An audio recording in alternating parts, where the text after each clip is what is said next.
Hello, Year 11 Ancient History students. Today in this screencast, I'm going to take you through exactly how to analyse an ancient historical source. Now, what you see in front of you is both a visual and written source known as the Narmer palette from very early pre-dynastic Egypt. So this is one of the first real primary historical sources that we have from ancient Egyptian history. Now, it's known as the Narmer palette and basically chronicles the rise of King Narmer and his unification of Upper and Lower Egypt. Now, what I'm going to do first is describe some of the elements for you. Now, of course, when you do this in a test, you will have the knowledge to be able to describe these elements yourself, provided you've been listening in class, of course. So if, as I'm describing this, if you're just kind of sitting there going, but what? Okay, do understand that I can describe this as I have the knowledge to do so, which you will gain as we go through this. Now, we'll start on the left-hand side of this image. Now, you can see that this palette was believed to have been used as a ceremonial palette for grinding cosmetics. So it's a double-sided flat plate is the best way to think of it, that's been intricately carved in what's known as relief form. Okay, now on the left-hand side of the palette, you see that you have Narmer the king in the very centre of the palette. Now, the way that you need to view this palette is kind of like a story. Okay, so the story goes across both sides. Now, on the left-hand side, you have Narmer. He's huge, right in the centre of the palette, and he takes up basically the whole thing. Now, on his head is the white crown of Upper Egypt. Okay, so this white crown represents the rule of Upper Egypt, because in the pre-dynastic period of Egypt, Egypt was split into Upper and Lower kingdoms ruled by two different pharaohs. So in this one, he's wearing the white crown of Upper Egypt, okay, as you can see where I've just moused over. Now, over here is a representation of the falcon god Horus, which shows that the man in the centre is the pharaoh, because the falcon god Horus is, well, the pharaoh is the human embodiment of the falcon god Horus. Now, the god Horus is sitting on these Nile reeds, okay, and a lot of scholars believe that this is a representation of life because the Nile gives life. So you've got a pharaoh in the middle. He's carrying a ceremonial mace in his hand, which he is just about to use to smite down one of these enemies in front of him. Now, just here to the right of the enemy, his name is actually written in hieroglyphs. Now, directly beneath Narmer's feet, you also have what looks like two, other smitten enemies. Okay, so two people who have already been killed or destroyed by Narmer. Okay, so basically, what you're looking at on the left-hand side is a victory as displayed on this Narmer palette. Okay, so obviously King Narmer is beating down this guy in front of him. He is the pharaoh because he's wearing the white crown of Upper Egypt. He has the falcon god Horus looking over him, and he is destroying his enemies. Now, the two bulls right up the very top are supposed to be a representation of the bull god the cow goddess Bart.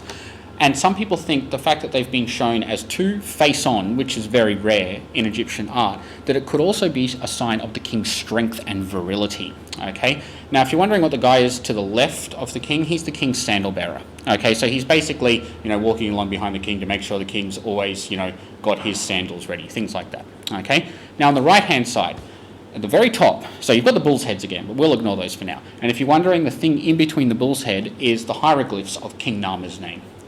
Now, with the top part of the right-hand side, you have what is quite obviously a procession of some kind. Now, it's pretty damn obvious who the king is in this procession because, once again, he is huge. Okay, so he's twice as big as anybody else in the image. Okay, you have his sandal bearer walking behind him again, and you have some kind of important official walking in front of him. Now, we know that he's an important official because, again, just to the right of his head, where you can see I'm mousing over just here, okay, you see there's hieroglyphs for his name again. Now here, Narmer is shown wearing the red crown of Lower Egypt. Now this is how historians know that this is supposed to represent a unification of Upper and Lower Egypt. You've got the white upper crown and then the red lower crown. Okay, now this procession that's taking place, you've got all of these banner bearers that are bearing these banners forward in this massive procession. They're marching forward. Okay, and then in front of them, you have a whole bunch of decapitated corpses. Okay, and then once again, right here, there's another hieroglyph for the falcon, which represents the falcon god Horus. Okay, so king, procession, dead people. So once again, it is showing the military victories of the king. So he's obviously having this procession to celebrate the victories over his enemies. Okay, now down here, you've got a very interesting scene, okay, which shows two mythical animals known as cephalopods, which is a mythical feline body with a snake-like head, okay?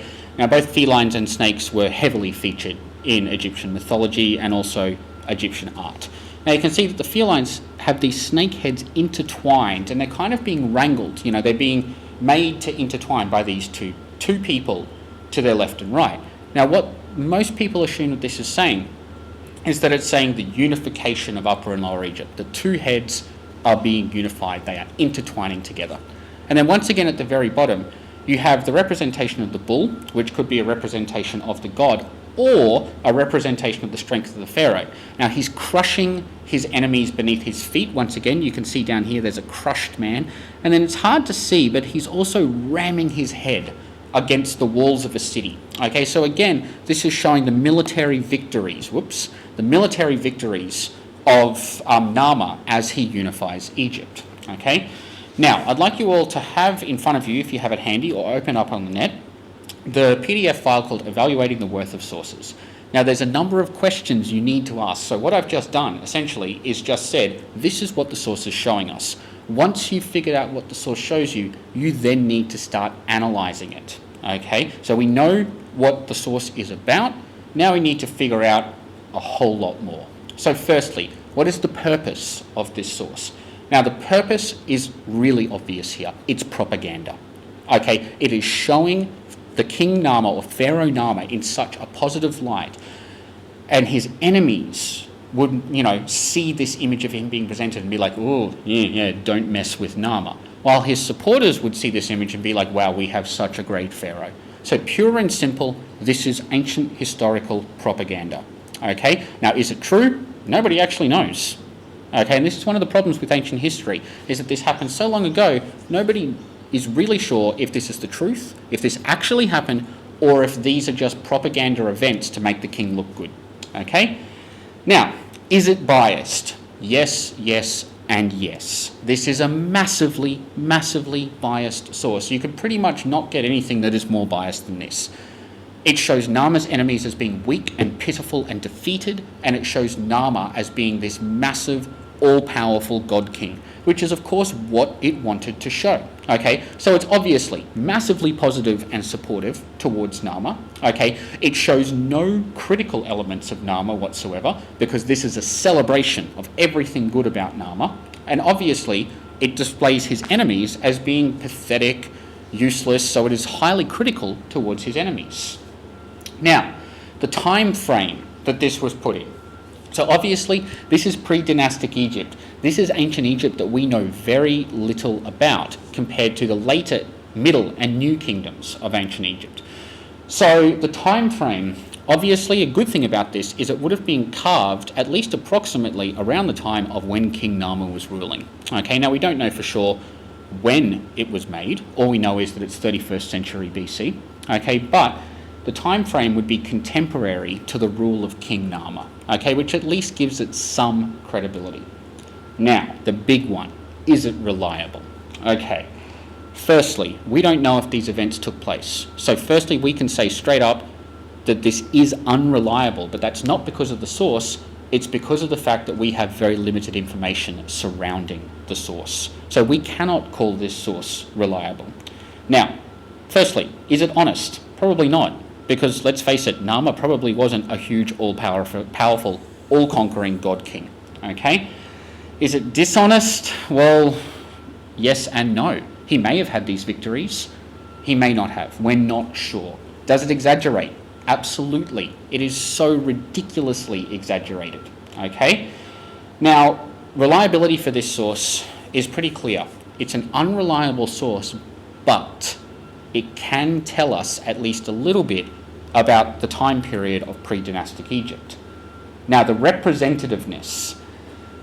This is a traditional representation of an ancient Egyptian pharaoh, regardless of the time period of ancient history. So be it Old, Middle, or New Kingdom, this is generally how ancient Egyptian pharaohs were represented. So this is a true representative source. It may not be reliable, but it is an accepted interpretation of what ancient Egyptian historical sources should look like. Okay?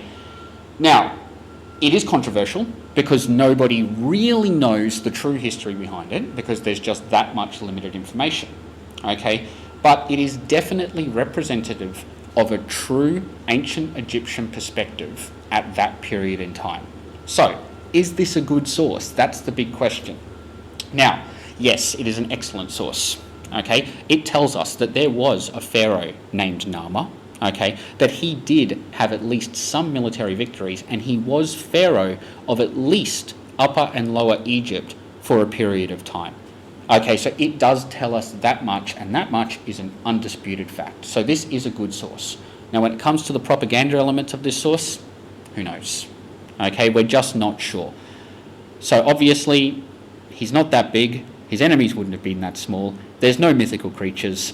And, you know, there's a lot in here to show that this is an exaggeration and interpretation of events that may have taken place. So, that's a simple analysis of a visual source. I hope you liked it.